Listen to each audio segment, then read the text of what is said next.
दोस्तों मैं आपको हाथ जोड़ के विनती करता हूँ कि अभी तक आपने इस चैनल को सब्सक्राइब नहीं किया है तो इस अरुण फिल्म मेड़ता को सब्सक्राइब करें। और आगे की जानकारी में अपने एरिया के कई मंदिरों के बारे में आपको बताना चाहूँगा और बताऊँगा, और इसको सब्सक्राइब करें, लाइक करें एंड फॉलो करें, और कोई गलती हो तो माफ़ करें, शेयर भी करें। नमस्कार दोस्तों, मैं हूँ महेश राणा और हम आपको लेकर आए हैं मेड़ता सिटी के पास ग्राम कलरू के अंदर, जहाँ पे संत श्री परशुराम जी महाराज की समाधि स्थल है। तो उस मंदिर को देखने और समाधि स्थल को दिखाने से पहले मैं आपको परशुराम जी की कंप्लीटली जानकारी देना चाहता हूँ, क्योंकि परशुराम जी कौन थे, वे क्या थे, किस कारण वो इतने प्रसिद्ध हुए, ये जानकारी भी होना ज़रूरी है।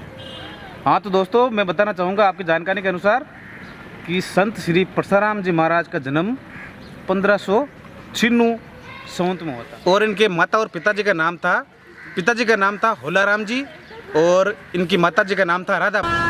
संत श्री परशुराम जी महाराज जाति से खाती थे और इनका गोत्र धारणिया था और ये रामसनई संप्रदाय से थे। अब दोस्तों हम आपको ये बताना जा रहे हैं कि परशुराम जी महाराज के चमत्कार और इनके कार्य और इनकी मंदिर की समाधि स्थल कहाँ है, मंदिर कैसे बना हुआ है, मंदिर की बसौट कैसी है, मंदिर की सुंदरता कैसी है, ये मैं आपको अब बताने जा रहा हूँ। इससे पहले हमारे इस चैनल को आप सब्सक्राइब और लाइक जरूर कर लें। पौराणिक कथा अनुसार मैं आपको बता देना चाहता हूँ कि मेड़ता सिटी के राजा जेमल राय जिनका नाम था, और वो सुबह 4 बजे, यानी कि उस टाइम बहुत ही अंधेरा रहता है और वो जोधपुर कहीं काम से तो मैंने आपको पहले बता दिया था कि मेड़ता सिटी से ग्राम कलरू, जो कि परशुराम जी महाराज का गांव था, इनकी दूरी मात्र 7 किलोमीटर की दूरी पर स्थित है। वहां से जेमल जी सुबह 4 बजे रवाना हुए थे, कलरू ग्राम में पहुंचे और उनका रथ का पहिया टूट गया। तो उन्होंने काफ़ी देर प्रयास करने के बाद उनसे वो रथ का पहिया सही नहीं होने के कारण उनके पास एक लक्ष्मण सिंह जी, जो कि लांबा के थे, उनके मंत्री थे, उन्होंने उनको बोला कि यहाँ पे परशुराम नाम का एक शिल्पकार है, उनको बुला के लेके आओ। और वो उनसे रथ का पहिया ठीक करवा के हम आगे चलते हैं जोधपुर, हम बहुत ही लेट हो रहे हैं। ये सुनकर लक्ष्मण राम जी परशुराम जी के घर जाते हैं। लक्ष्मण सिंह जी संत श्री परशुराम जी के घर जाते हैं और दरवाज़ा खटखटाते हैं।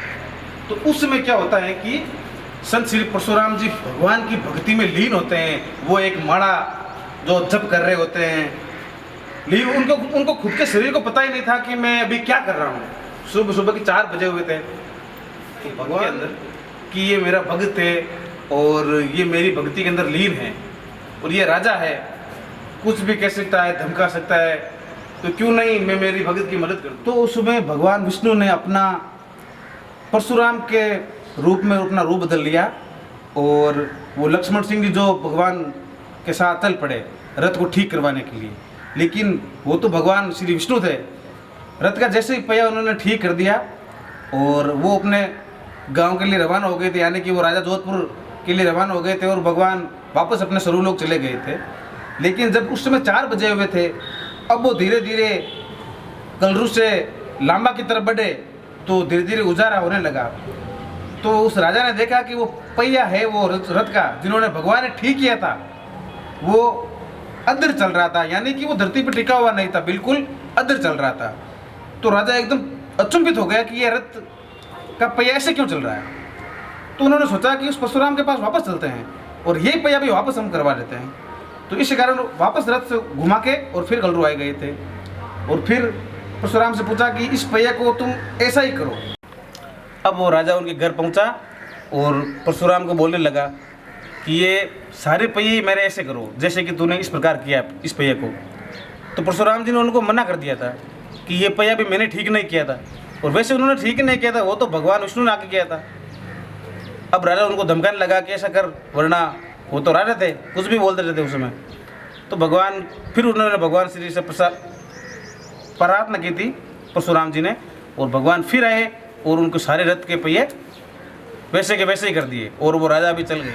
इस प्रकार से धीरे धीरे लोगों को पता चला कि संत श्री परशुराम जी महाराज एक सच्चे भक्त हैं, सच्चे अनुयायी हैं, और इन्होंने 85 वर्ष की आयु में अपने ग्राम, अपनी जन्मभूमि कलरू के प्रांगण में जिंदा जीवित समाधि ले ली थी। अब दोस्तों में हम ले चलते हैं आपको परशुराम जी महाराज के समाधि स्थल और मंदिर के दर्शन करवाने के लिए। लेकिन इससे पहले आपको एक बार फिर मैं याद दिला देता हूँ कि हमारे चैनल को सब्सक्राइब जरूर करना। तो दोस्तों ये है परशुराम जी महाराज का मंदिर, जो कि ये मेन गेट के अंदर घुसते हैं ना, तब से ये इस प्रकार का दृश्य दिखता है। कितना शानदार बना हुआ है। इनकी बसावट देखिए आप, इसकी खिड़कियाँ दिखाता हूँ मैं आपको। और इसके सबसे ऊपर जो मूर्ति लगी हुई है वो भगवान श्री राम और सीता जी की है। और ये है परशुराम जी महाराज का गेट, जिसको मेन गेट से एंटर होता है तब ये दृश्य होता है। इसकी बसावट और इसका निर्माण बहुत ही सुंदर तरीके से किया गया है दोस्तों। और हर एक जगह पे मूर्ति लगाई गई हैं, हर एक जगह पे राम नाम लिखा हुआ है। पहले हम आपको मंदिर का बाहर की तरफ दिखा देते हैं, उसके बाद हम अंदर भी लेके जाएंगे। अंदर इससे भी बहुत ही शानदार तरीके से मंदिर का निर्माण किया गया है। और हम आपको बाहर की तरफ दिखा देते हैं किस प्रकार के पेड़ पौधे लगे हुए हैं यहाँ पे, किस प्रकार से मंदिर बना हुआ है, किस प्रकार की डिज़ाइन की हुई है यहाँ पे। और ये जिस तरफ से मेन गेट से एंटर होते हैं उसी तरफ से दिखता है, उसी तरफ से इधर से भी दिखता है ये। और यहाँ पे देखिए मेन गेट, और यहाँ से इस गेट से भगवान श्री परशुराम जी की प्रतिमा और समाधि स्थल दोनों नज़र आते हैं। इस गेट से अब देखते हैं तब। इस गेट के मेन फ्रंट पे ऊपर की तरफ भगवान विष्णु की मूर्ति लगी हुई हैं, जो कि इस प्रकार दिखती है आपको। और फिर हम कैमरे को धीरे धीरे नीचे कर रहे हैं, तो इसमें परशुराम जी महाराज की समाधि स्थल और मूर्ति भी अंदर की तरफ से दिखाई दे रही है। अभी थोड़ा अंधेरा है इसलिए दिख नहीं रही हैं। हम आपको अंदर की तरफ चलते हैं और हम आपको दिखाते हैं कि परशुराम जी महाराज की मूर्ति और समाधि स्थल। अब हम मंदिर के अंदर प्रवेश कर रहे हैं। इस प्रकार से ये मंदिर की बसावट है। और वैसे हमने आपको बता दिया था कि मंदिर के 3 दरवाजे हैं, 3 गेट हैं। ये है अंदर का नज़ारा, जो कि हम थोड़ा लाइट करके दिखा देता हूँ कैमरा के अंदर आपको। ये देखिए, ये है परशुराम जी महाराज का अंदर की मंदिर, जो कि पहले हम आपको समाधि स्थल दिखा देता हूँ कि परशुराम जी महाराज ने जीवित समाधि कहाँ ली। यहाँ पे है दोस्तों परशुराम जी महाराज का समाधि स्थल। ये देखिए यहाँ पे, ये देखिए दोस्तों समाधि स्थल है। ये देखो भक्त लोग आ रहे हैं, मंदिर की घंटियाँ भी बज रही हैं। ये है परशुराम जी महाराज का समाधि स्थल। ये उनके पाँव के निशान हैं, जो कि अपनी मारवाड़ी भाषा में इनको बोलते हैं पगलिया। ये इनके निशान हैं। भक्त श्री परशुराम जी महाराज की समाधि स्थल यही है। जी हाँ दोस्तों, इन्होंने यहीं पे जिंदा जीवन समाधि ली थी। अब हम आपको परशुराम जी महाराज की प्रतिमा यानी कि उनकी मूर्ति वो किस प्रकार दिखते थे वो आपको दिखाने जा रहे हैं, जो कि हल्का हल्का आपको पीछे से दिख रहा होगा, लेकिन हम पास से आपको दिखा देते हैं कि उनकी मूर्ति किस प्रकार की है। ये देखिए इसकी बसावट, मंदिर की तरफ कांच लगे हुए होते हैं, कांच लगे हुए हैं, कितनी अच्छी डिजाइनिंग है। ये देखिए दोस्तों परशुराम जी महाराज की मूर्ति। ये है परशुराम जी महाराज की फ़ोटो तस्वीर, जो कि एक मूर्ति की तरह दिख रही है, बनावट है। ये देखो जिस प्रकार से मैंने आपको बताया था, ये भगवान के प्रति में बहुत ही श्रद्धा रखते थे और भगवान के प्रति हरदम लीन रहते थे। ये एक भक्त के रूप में भगवान को याद करते थे, तो उसी प्रकार से इनकी ये मूर्ति बनाई गई है। ये देखिए दोस्तों बैठे हुए हैं, ओढ़े हुए भी हैं और भगवान के प्रति भक्ति में लीन भी हो रखे हैं। और देखिए इस हाथ के अंदर माला भी ली हुई है। ठीक है दोस्तों। जी हाँ दोस्तों, अब मैं आपको दिखाना चाहूँगा कि भगवान परशुराम जी महाराज की मूर्ति और समाधि स्थल का दर्शन करने के बाद भक्त लोग परिक्रमा किस जगह से और किस प्रकार लगाते हैं, वो इसी प्रकार से लगाते हैं इनके चारों तरफ घूम के। और ये देखिए यहाँ से घूमने पर हर एक पोल पे कांच और अलग अलग कलर के कांच और डिज़ाइन लगी हुई है, जो कि बहुत ही सुंदर हैं। देखना चाहेंगे आप, देखिए दोस्तों बहुत ही सुंदर लगा हुआ है। ये इस प्रकार से अंदर की तरफ से मंदिर दिखता है, तो ये बहुत ही खूबसूरत तरीके से मंदिर बना हुआ है। जी हाँ दोस्तों, मंदिर के अंदर तो मैंने आपको दिखा दिया, मंदिर के बाहर की तरफ मैं आपको दिखा देता हूँ कि सबसे पहले आपको मैं कबूतरों को दाना डालने हुए वो जगह दिखाता हूँ कि यहाँ पे हर दिन कबूतरों को दाना डाले जाते हैं। इस प्रकार कबूतर खाना जीमते हैं। ये देखिए बहुत सारे कबूतर।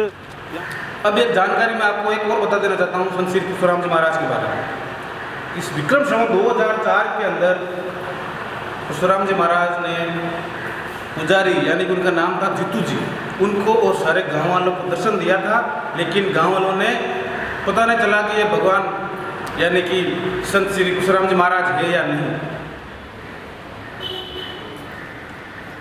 और आपकी जानकारी के अनुसार ये मैं बता देना चाहता हूँ कि हर वर्ष की बैसाख सुदी बारिश को यहाँ पे सत्संग का प्रोग्राम रखा जाता है, जो कि सारे गांव की तरफ से होता है। और सुबह राजस्थानी खाना यानी कि दाल बाटी चूरमा बनाया जाता है, और इसको सवामणि के नाम से भी जाना जाता है कि परशुराम जी महाराज की सवामणि है। और सारे गांव के लोग और आसपास के लोग भी आके यहाँ पे खाना खाते हैं, प्रसाद का भोग लगाते हैं। इस प्रकार से ये परशुराम जी महाराज का मंदिर और ये इनकी जीवन कहानी मैंने आपकी बताई है। कैसे बरसती हैं, जो कि इस प्रकार बरसती है कि सारे मंदिर को प्रांगण को पीला पीला। जी हाँ दोस्तों, देखिए मैं आपको श्रद्धालु भी दिखा देता हूँ कि यहाँ पे लोग आते भी हैं भगवान के दर्शन के लिए, और भगवान इनकी मनोकामना भी पूर्ण करते हैं।